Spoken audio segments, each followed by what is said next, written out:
To summarize this presentation, let's think about what lessons can be learned from Tokyo's history.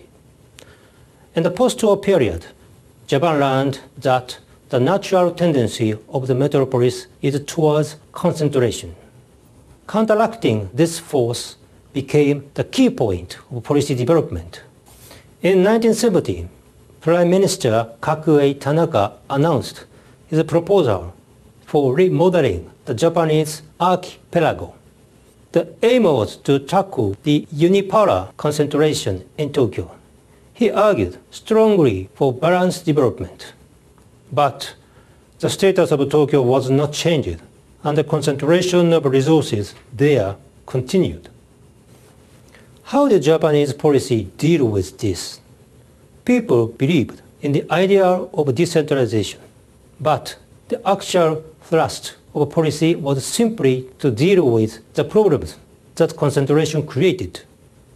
As the number of commuters to downtown Tokyo ballooned, more rail lines were built to improve the transit system. When road traffic became clogged in central Tokyo, computer-optimized traffic light control was introduced. A huge subway network was built, similar to the London Underground or the Paris Metro. The subway network was interconnected to commuter railways to permit through service and reduce congestion at terminal stations. These and many other policies were carried out to deal with the problems of concentration. Behind them was the ideal of decentralization. These policies tackled the consequences of concentration, but ironically, they actually helped the cycle of concentration to continue. What is the lesson of the last 60 years in Tokyo, the period since the war? If the various problems created by concentration are tackled skillfully, a metropolis can be transformed into a more pleasant living environment while retaining its basic appeal. There have been discussions about dealing with unipolar concentration once and for all, by moving Japan's capital from Tokyo to somewhere else. But no action has been taken. This underlines that most people believe a unipolar Tokyo is better than moving the capital. You will remember that we mentioned a triangle: Tokyo, the regions, and the central government. This was created during the era of rapid growth. Now it is starting to break down. Japan's fundamental goal is geographically balanced development.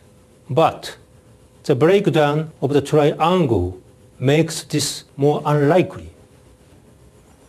On the other hand, Tokyo, especially central Tokyo, is undergoing a renaissance as it redevelops. Japan's capital city is reinventing itself.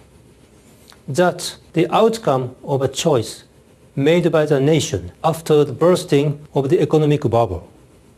Tokyo must now lead the way economically and socially, a locomotive for the whole nation.